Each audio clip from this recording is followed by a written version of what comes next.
दोस्तों, करीब आधा दर्जन मल्टीनेशनल आईटी कंपनियां जो बिग फोर में शामिल हैं, अब बिहार में निवेश की तैयारी में हैं। Super S global, tiger analytics और एचसीएल का बिहार आना इन कंपनियों को बिहार में खींच रहा है। इन दोनों कंपनियों के बिहार आने के बाद आईटी के क्षेत्र में काम कर रही कंपनियों की बिहार में रुचि बढ़ी है। इस क्षेत्र में बिहार में हर तरह के काम हैं और कोई आईटी कंपनी बिहार में रहकर इस काम को नहीं कर रही थी। बिग फोर के अतिरिक्त अन्य आईटी कंपनियों में काम कर रहे बिहार के युवाओं की संख्या भी काफ़ी अधिक है। वहीं उद्योग विभाग से मिली जानकारी के अनुसार आईटी क्षेत्र की जो कंपनियां बिहार आने की बात कर रही हैं, उनमें से अधिकतर की रुचि पटना और इसके आसपास के क्षेत्रों में है। उनका कहना है कि हमारे लिए इकोसिस्टम का विशेष महत्व है। उनके साथ दूसरे शहरों में काम कर रहे प्रोफेशनल पटना की जगह दूसरे जगह जाने में हिचकेंगे, इसलिए अपने निवेश के लिए वह ऐसी जगह को चुनेंगे जहाँ आईटी प्रोफेशनल के लिए इकोसिस्टम हो। बिहार में पटना और दरभंगा में आईटी पार्क बनकर तैयार है।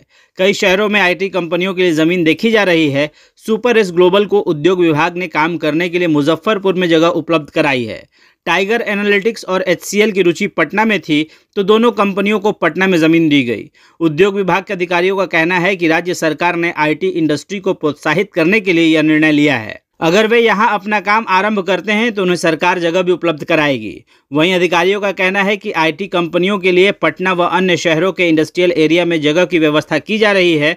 इसके लिए सीएम उद्यमी योजना के तहत लाभुकों को इंडस्ट्रियल एरिया में मिलने वाले जमीन का आवंटन रोक दिया गया है। यानी बिहार अब आईटी के क्षेत्र में तेजी से अपने कदम बढ़ा रहा है। अमेरिका की एनालिटिक्स और AI consulting company tiger analytics ने पटना में अपना पहला ऑफिस खोल दिया था। अब वैश्विक IT company HCL technology limited ने बिहार में अपना पहला इंफ्रास्ट्रक्चर डिलीवरी सेंटर शुरू किया है।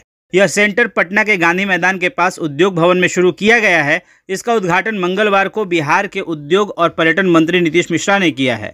वहीं ऐसी कंपनियों के आने से अन्य आईटी कंपनियां प्रेरित होंगी और बिहार में निवेश और रोजगार को बढ़ावा देंगी। बिहार में एचसीएल का अनुभव अच्छा होगा और लगता है कि आने वाले समय में कंपनी विस्तार भी करेगी। इस संबंध में संदीप पौंडिक ने कहा है कि जल्द ही कई नई कंपनियां बिहार आएंगी। बिहार में आईटी, आईटीएस और ईएसडीएम उद्योगों के विकास के लिए अनुकूल माहौल बनाने और रोजगार सृजन के लिए आईटी यानी सूचना प्रौद्योगिकी नीति 2024 लाई गई है, जिसके तहत कंपनियों को बिहार में निवेश के लिए प्रोत्साहित करने के लिए रोजगार सब्सिडी, बिजली सब्सिडी, पूंजीगत सब्सिडी समेत कई आकर्षक सुविधाएं भी दी जा रही हैं। जानकारी के अनुसार आईटी सेक्टर को बढ़ावा देने के लिए पटना के पाटलिपुत्र औद्योगिक क्षेत्र में करीब 8 लाख वर्ग फीट जगह में 12 निजी आईटी टावर का निर्माण किया जा रहा है। यानी अब बिहार में आईटी कंपनियों के निवेश का सपना अब साकार होता दिख रहा है और बिहार के युवाओं को अब शायद बिहार में ही आईटी के क्षेत्र में काम मिलेगा और बिहार विकास की राह पर अग्रसर होने लगेगा।